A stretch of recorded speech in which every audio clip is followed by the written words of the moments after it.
পার্কে আছেন জোবায়ের ফয়সাল। সরাসরি চলে যাব তাদের কাছে। প্রথমেই যাচ্ছি খবিরের কাছে। খবির, গাজীপুরের বঙ্গবন্ধু শেখ মুজিব সাফারি পার্কে যে দর্শনার্থীর সংখ্যা আমরা সকালবেলা দেখেছি, এখন বেলা বাড়ার সঙ্গে সঙ্গে তা আরো বিপুল পরিমাণে বাড়ছে। তবে এখন আমরা যেখানে আছি, যেহেতু দর্শকরা ভেতরে এসে বিভিন্ন সাফারিতে ভাগ হয়ে যান, সেখানে এখন আমরা যেখানে আছি, কদিন আগে আপনারা জানেন যে এই জেব্রাগুলোকে উদ্ধার করা হয়েছে যশোর থেকে, সেগুলো এখানে রাখা হয়েছে এবং খুব কাছ থেকে দর্শনার্থীরা এই জেব্রাগুলোকে দেখছেন। এখানে আমরা বাইরের যে কটি জায়গা থেকে প্রাণী দেখা যায় সরাসরি, তেমনই একটি জায়গাতে এখন আমরা দাঁড়িয়ে আছি এবং ঢাকা আশপাশে এবং দূর দূরান্ত থেকে লোকজন দর্শনার্থীরা এখানে এসে থাকেন। তারই কিছু ছবি আপনাদেরকে আমরা দেখানোর চেষ্টা করছি।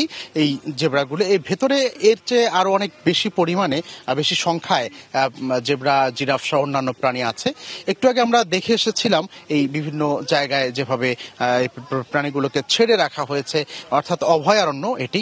মানে অন্যান্য যে প্রাণীর অভয়ারণ্য আছে বা প্রাণী দেখার সুযোগ আছে ঢাকা চিড়িয়াখানা সহ অন্যান্য জায়গাতে, দেশের বিভিন্ন জায়গায়, এই সাফারি পার্কগুলোতে একটু ব্যতিক্রম হচ্ছে যে এখানে মানুষ গাড়ির ভিতরে আবদ্ধ থেকে তারপরে প্রাণীগুলোকে উন্মুক্ত অবস্থায় দেখে। তো সেই সুযোগটি গ্রহণ করার জন্য ঈদের পর একটু বাড়তি বিনোদনের জন্য অনেকেই এখানে এসে থাকেন। তো এখানে আর কি কি প্রাণী দেখার সুযোগ আছে এই বিষয়ে আমরা একটু কথা বলবো। এখানকার একজনই কর্মকর্তা আমাদের সঙ্গে আছেন, তার কাছে একটু জানতে চাইবো যে আপনি একটু দর্শকদেরকে বলে দেন যে কি কি জিনিস এখানে দেখার এবং উপভোগ করার সুযোগ আছে। ধন্যবাদ সময় টিভিকে। আমাদের সাফারি পার্কের কর্তৃপক্ষের পক্ষ থেকে সবাইকে ঈদের শুভেচ্ছা, ঈদ মোবারক।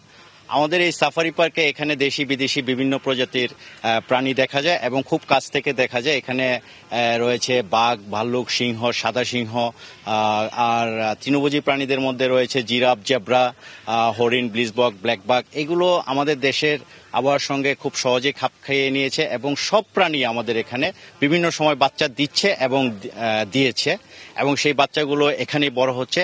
এবং সবচেয়ে বড় কথা, এখানে সাফারি পার্ক যেটা প্রাণীগুলো উন্মুক্ত অবস্থায় থাকে, আমরা বন্দি অবস্থায় থাকি এবং খুব কাছ থেকে এখানে দর্শকরা আমাদের বিভিন্ন বন্যপ্রাণী দেখতে পারে এবং সেই বন্যপ্রাণীগুলো খুব কাছ থেকে দর্শনার্থীরা, দেশি বিদেশি দর্শনার্থীরা খুব উপভোগ করে।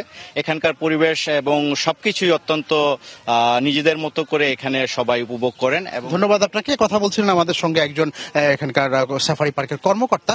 আমরা শুধু প্রথমবার এই সংবাদ আপনাদেরকে উন্মুক্ত এই প্রাণীগুলো দেখালাম। এর পরবর্তী সংবাদে আমরা চেষ্টা করবো এখানে আরো যেসব আয়োজন রয়েছে সেগুলোর খুব কাছে আপনাদেরকে নিয়ে যাওয়ার জন্য।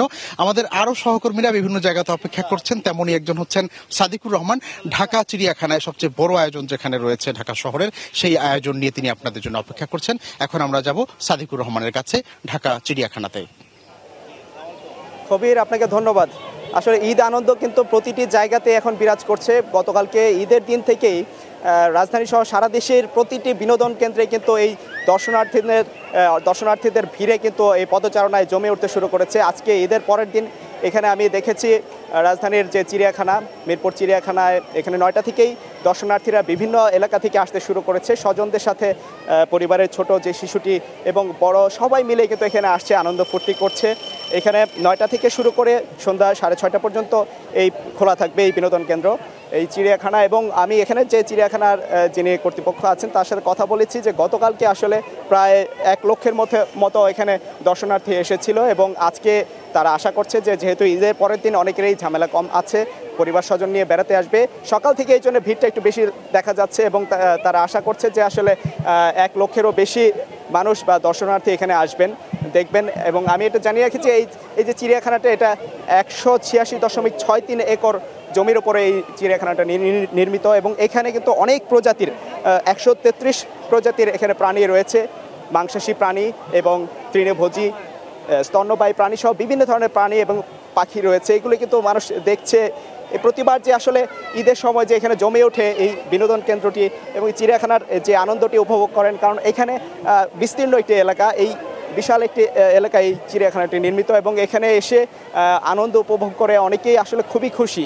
গতকালকে এসেছেন, আজকেও এসেছেন, এমনও অনেককে দেখেছি এবং ঢাকার বাইরে থেকেও কিন্তু এখানে বিনোদন প্রেমীরা এসেছেন ঈদের আনন্দ উপভোগ করতে, পারিবারিকভাবে এসেছেন, গাড়িতে করে এসেছেন। এবং একটা বিষয় এখানে জানিয়ে রাখি যে এইখানে প্রায় 2,500-এরও বেশি প্রাণী কিন্তু এখানে আছে এখানে এখন হরিণের যে জায়গাটি, হরিণ যেখানে আছে সেই জায়গাটিতে এখানে আমরা আছি। আমরা দেখতে পাচ্ছেন যে এখানে অনেক শিশুরা এসেছে, তারা দেখছে, তাদের পরিবার পরিজন তাদের শিশুকে দেখাচ্ছে যে আসলে এই যে বিনোদন কেন্দ্রটি, এখানে আসলে ঈদ আনন্দ উপভোগ করা যায়, আবার এখানে শিক্ষণীয় আছে। আসলে এই যে বিনোদন কেন্দ্রগুলি এখানে সন্ধ্যা পর্যন্ত খোলা থাকবে। সন্ধ্যা পর্যন্ত এখানে প্রায় বলা যায় যে আসলে দর্শনার্থী আসতেই থাকবে। এখন সন্ধ্যা পর্যন্ত, এর আগে যেই সময়টা বিকেলের দিকে বেশিরভাগ দর্শনার্থী কিন্তু এই বিকেলের পর থেকে আসা শুরু করে। তারপরও আজকে যেটা দেখা গেছে যে আসলে ঈদের পরের দিন রোদ উঠেছে, এই রোদ উপেক্ষা করে কিন্তু এখানে এসেছে। যদিও গরম, কিন্তু গরমের পরেও এই যে খোলামেলা একটা জায়গা, এখানে আনন্দ উপভোগ করতে পেরে আসলে এখানে দর্শনার্থীরা খুবই আনন্দিত। এবং একটা বিষয় জানিয়ে রাখি যে এই যে বিনোদন কেন্দ্রটি, এখানে কিন্তু 2টি স্পট রয়েছে যেখানে এখানে এসে পিকনিকেরও আয়োজন করতে পারবে। এখানে কর্তৃপক্ষ জানিয়েছে সব ধরনের ব্যবস্থা কিন্তু রাখা হয়েছে।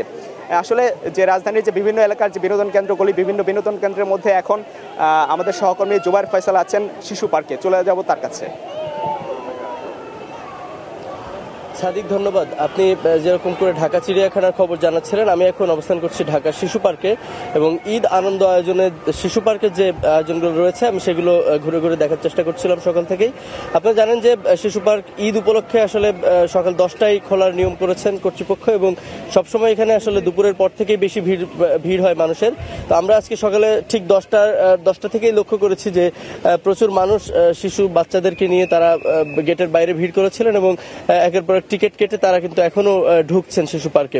মূলত যে বিষয়গুলো আমরা দেখেছি এখানে আসার পরে বেশ কয়েকটি রাইডের ক্ষেত্রে মোটামুটি আপনারা এখন যে রাইডটি দেখতে পেলেন এটিকে বলা হয় আনন্দ ঘূর্ণি এবং এর পাশেই রয়েছে রকেট রাইড এবং এগুলোতে বেশি ভিড় এবং বাচ্চারা এগুলোতে বেশি চড়ার জন্য আগ্রহ দেখাচ্ছে এবং যে ক্ষেত্রে মানে এই আনন্দ আয়োজনের আসলে সব রঙই একই রকম এবং বিনোদনের যে মাধ্যম বাংলাদেশে রয়েছে এবং যেসব পার্কগুলো রয়েছে সেগুলোর মাধ্যমে কিন্তু বিভিন্ন ছুটির দিনে শিশু বাচ্চাদের নিয়ে মানুষ, অভিভাবকরা আসেন এবং তারা ঘুরে ঘুরে দেখেন। ব্যতিক্রম নয় ঈদেও, এবং এখানে একটি ব্যতিক্রম যেটি আমরা দেখতে পাচ্ছি সেটি হলো যে আজকে শিশু পার্কে যারা এসেছেন তারা প্রধানত ঢাকার বিভিন্ন আশেপাশের এলাকা, শহরের মানুষ খুবই কম এবং এখানে বিভিন্ন আমরা যখন কয়েকজনের সাথে কথা বলেছি নারায়ণগঞ্জ এবং গাজীপুরের মানুষের সংখ্যা বেশি দেখেছি। এখানে ময়মনসিংহ, টাঙ্গাইল থেকেও সকালবেলা ভোরবেলা মানুষ এসেছেন এবং তারা এখানে আনন্দ আয়োজনে শিশুদেরকে নিয়ে তারা ঘুরতে এসেছেন এবং এখানে যে একটা বিষয় খুবই পার্কের গেটটি যদি সকাল 9টার সময় খোলা হয় তাহলে তারা অনেকটা উপকৃত হবেন এবং অনেকক্ষণ ধরে যে অপেক্ষা করতে হয় এখানে এসে সেটি করা লাগবে না। ঈদের সময় আপনি জানেন যে রাস্তাঘাট ফাঁকা হওয়াতে কিন্তু সবাই খুব তাড়াতাড়ি গন্তব্যে পৌঁছাতে পারছেন। সেই দিকটা লক্ষ্য করে কর্তৃপক্ষ যদি সকাল 9টায় খোলেন সেক্ষেত্রে তাদের জন্য ভালো হবে। তো আমার কাছে শিরিন, এখন পর্যন্ত শিশু পার্ক থেকে একেবারেই বিনোদনের আয়োজনের শুরু এখন পর্যন্ত এই ছিল সবশেষ। পরবর্তীতে হয়তো আপনাকে বেলা বাড়ার সাথে সাথে যখন অনেক বেশি দর্শক এবং শিশুরা আসবে এখানে তাদের আনন্দ আয়োজন এবং চিত্ত বিনোদনের বিভিন্ন মাধ্যমের কথা আপনাদেরকে জানাতে পারবো। ঈদের ছুটি উপভোগে অনেকেই ভিড় করছেন বিভিন্ন বিনোদন কেন্দ্রে। সে খবর জানাতে গাজীপুরের বঙ্গবন্ধু সাফারি পার্ক থেকে আমাদের সঙ্গে যোগ দিয়েছিলেন রিপোর্টার মিজানুর রহমান খবির, মিরপুর চিড়িয়াখানা থেকে সাদিকুর রহমান এবং শাহবাগ শিশু পার্ক থেকে জুবায়ের ফয়সাল।